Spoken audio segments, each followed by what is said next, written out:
Welcome to Sporting News' AFL Grand Final preview. Collingwood versus Brisbane at the MCG, 2:30 p.m. on Saturday. I'm Kieran Francis, and joining me is Bryn Wakefield to talk about everything to do with the game. How are you, Bryn? Good, Kieran. How are you, mate? Excellent, mate. Looking forward to the game on the weekend. The head-to-head odds for Saturday's game: Collingwood is favourites $1.75, Brisbane Lions $2.10. Interestingly, Brisbane won the last two games against Collingwood this season, and they're the underdogs.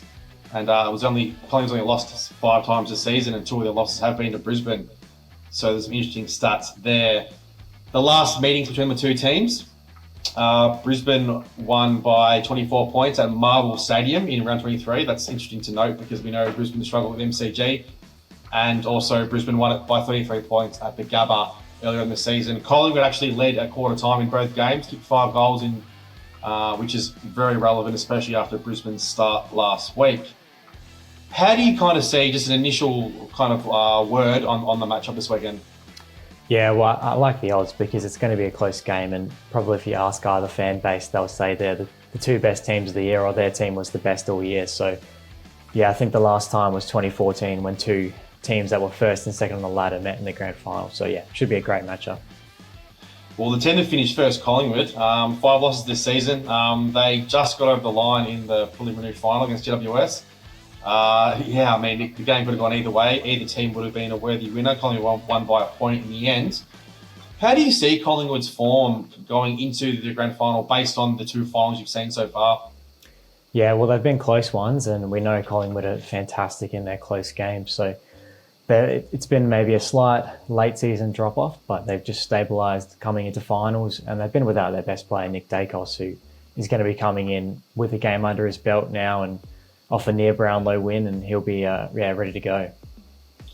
It's funny you mentioned the close games, and how incredible was Collingwood in terms of closing out the game and not allowing GWS scoring shots, and just keeping the pressure off their defence as well. It was amazing to watch, and they've done it the last 2 seasons as well.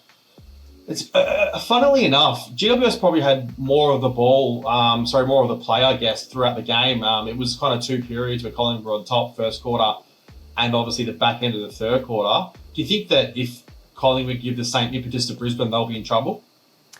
They could be. I mean, I think you have to look at the clearances in that game, Kieran. So it was 44-26. So Collingwood actually really dominated out of the middle and stoppage. So it says a lot about how good GWS are. And, we know that Brisbane are a really good midfield team. So if they can't really capitalise on those clearances, it could be a tough one for Collingwood. Yeah, I guess GWS got Collingwood a lovely transition, which we know Brisbane's good at, so that'll be quite interesting to see. A bit of Collingwood team news. Daniel McStay is out. And who do you think will possibly come in for him, and what options are there?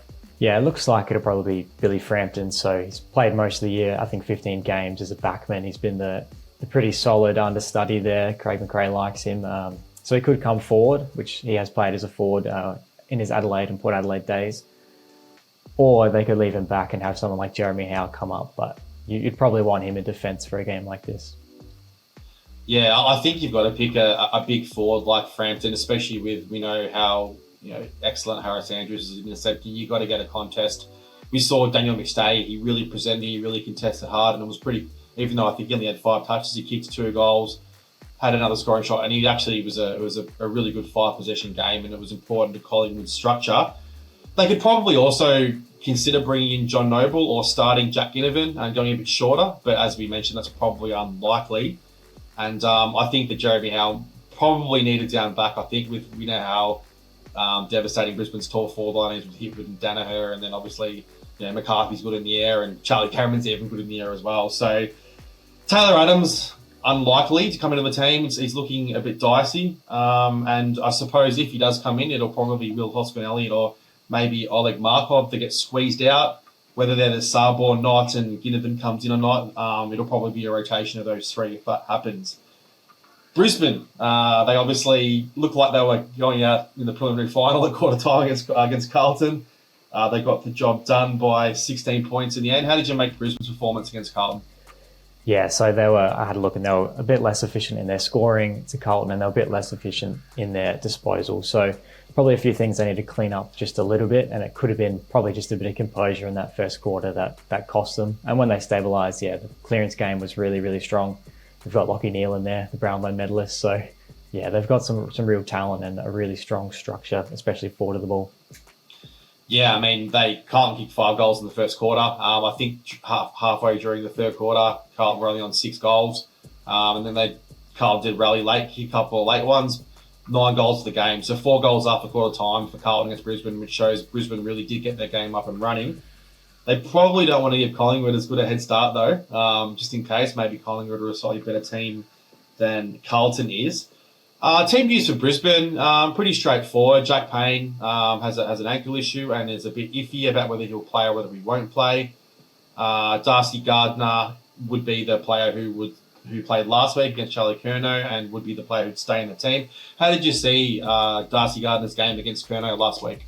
Yeah, it was impressive considering he came in as the backup. So he did a really good job on Curnow, and he's definitely going to be an option for Brisbane. He'd be pretty unlucky to come out, but of course it's been Payne's year. He's played 23 games, I think. So yeah, it could be an unlucky out, and at least he's had his contribution to this year's final series for Brisbane.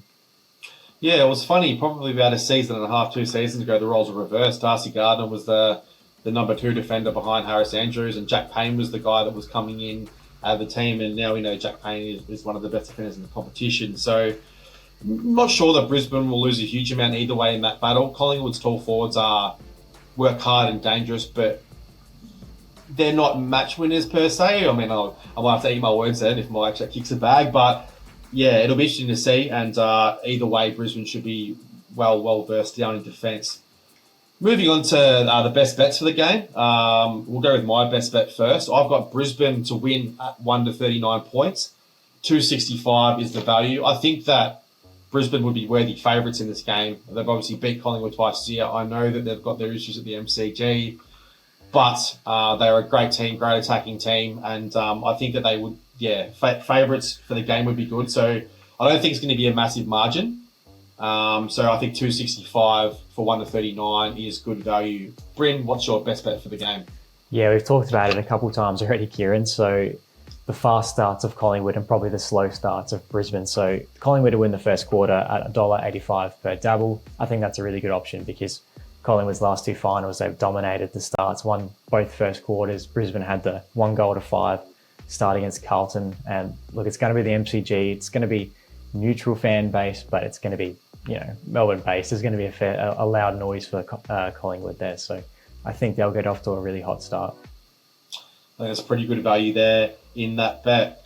Let's talk about the game itself. I wanted to speak about the midfield battle. I wanted to start with Collingwood and Jordan De Goey. Last week, 34 disposals. I think it was 13 clearances. He actually spent the last 8 minutes on the bench just because he couldn't get on the field. So, I mean, he probably would have had even more to that tally. It looked as if he came of age as a midfielder. We've seen him have amazing games as a forward and kick, 3-4 goals and possibly even win the game as a forward. But we haven't really seen him win the game for his team as a midfielder. How important is De Goey to Collingwood's midfield mixes, especially with Nick Dacos easing back in? And I guess how do you see the midfield's matching up as well? Yeah, so interesting you mentioned him, spending his time as a forward and being the match winner in that role, because the grand final against West Coast, I think he kicked 3 or 4 cracking goals. So he can do it on the big stage. It's probably Collingwood's best that day, and you'd probably back him in to be, again, their best as a midfielder now. So a few less goals, but he does really, really impact the game in that role. Nick Dacos obviously is going to be, like I said, coming in with a bit more form, a bit more footy under his belt. So it'll be interesting to see how he goes, what kind of role Brisbane play on him. And yeah, I do love the matchup because you've got Lachie Neale and Josh Dunkley who've been fantastic and really tough midfielders for Brisbane. So it's a bit of explosiveness and class versus just the grunt and strength of Brisbane. Yeah, we don't really see either midfielders really tagged, do we? I mean, I know Tom Mitchell has done some run with roles this year, and I guess there's a possibility that he could maybe go to Neale early, or possibly if Dunkley gets off the chain and everything, but we don't really see Brisbane tag. Even they went head-to-head with Dunkley against Cripps last week, and Dunkley got the chocolates quite comfortably there. We saw in the 2 games where the teams have played this season, they were very high scoring. I think it was 124 to 100 in the game at Marvel, 224 points, and then I think it was probably about 180 match score all up in round 4 at the Gabba. So, yeah, we should see both midfields go head-to-head. I don't think it'll be too tight until maybe the end if the game's close. But, it promises to be an amazing battle. We'll talk about Brisbane Lions attack first and Collingwood's defence first, probably because it's fair to say that Brisbane's attack's more dangerous. Yeah, I'd probably agree with that. Definitely in terms of the tall timber. So Joe Danaher's had a really, really strong year. And they've got Hipwood there as well, who's had some really good performances, probably can come in and out of games. And then you look at, like Charlie Cameron, Lincoln McCarthy and Zach Bailey, who just run around and can run amok. So a lot of weapons there for Brisbane. That's going to be tough to deal with for Collingwood. Do you think they send Braden Maynard straight to Charlie? Obviously, Maynard did have the job on Toby Green.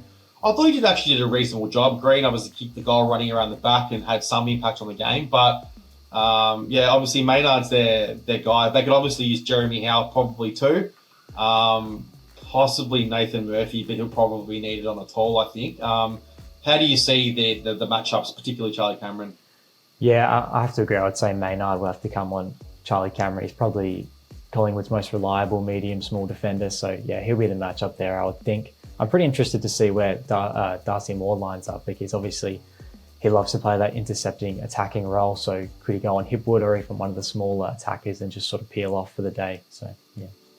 Yeah, I think Darcy will probably play on Danaher, although that will mean that he won't be able to peel off as much. And then I guess then it will rely on Jeremy Howe to maybe Jeremy Howe will play on someone like Lincoln McCarthy, and then he can obviously try to push off McCarthy and be the intercept player.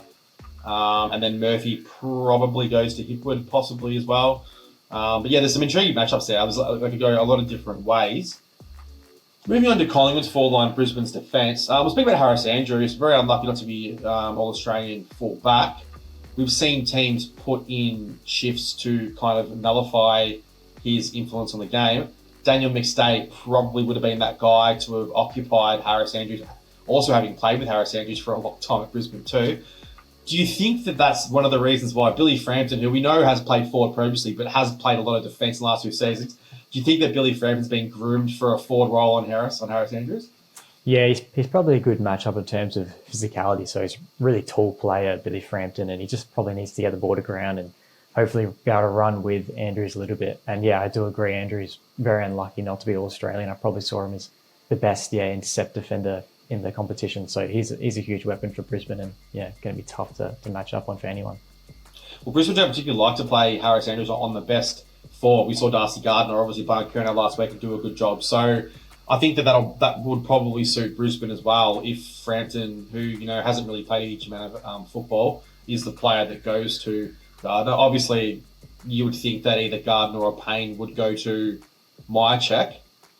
The tougher matchup, and this might rack your brain a little bit, is the smalls. You've obviously got Jamie Elliott and Bobby Hill. Obviously, some of the Brisbane defensive options, you got Darcy Wilmot, Keaton Coleman, Brandon Starcevich.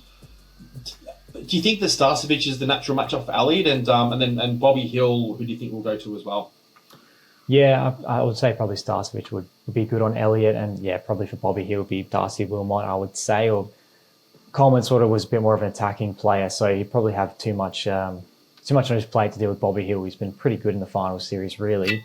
Probably has been Jamie Elliott that needs to step up for Collingwood. So we're yet to see a really big performance from him. And we've seen, in the really big games, he can stand up, especially in the clutch. So I'd love to see a big performance from Jamie Elliott, maybe a goal from the flank or something from a ridiculous angle. Wouldn't surprise me at all. We know that Jamie Elliott's a big game player. He also has had a fairly lean final series today in the last few weeks. So if you believe in it, he's due to have a big performance. Now it's for the big one, the prediction. It's a real tough one here. We know how tight it is. I'll let you go first. What's your prediction and how do you see the game playing out? Yeah, well, like I said, I get the feeling that Collingwood's going to come off to a really hot start and just sort of get ahead. I'm not sure if it's going to be a game that sort of swings leads. It should be a close one, but I can just sort of see Collingwood just getting away at the end. So I'm going to say Collingwood by 10 points at the end of the day. Kieran, what's your thoughts on this one? Well, I mean, I had my best bet as Brisbane winning 1-39, so I guess I've got to put my head on the chopping block in that regard. I think it's a flip a coin thing, really. Brisbane haven't played too well at the MCG. I'm not sure it's going to count for too much on grand final day, though. Maybe if they find themselves behind a fair bit, the Demons might come, possibly. And we did talk about Collingwood, maybe having a good start. But I think that, we saw Brisbane's resilience last week. I mean, I actually thought they were gone. That's how bad they were playing early. I thought they were in a lot of trouble, and they ended up getting the game back on an even keel quite early on in the second quarter, third quarter areas. So, I feel as if it's going to be a close game. I'm going to back Brisbane to get over the line.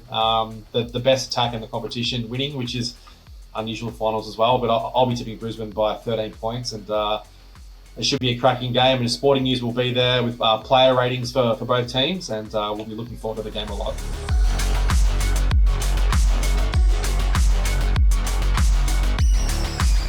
What's gambling really costing you? For free and confidential support, call the number on the screen or visit the website.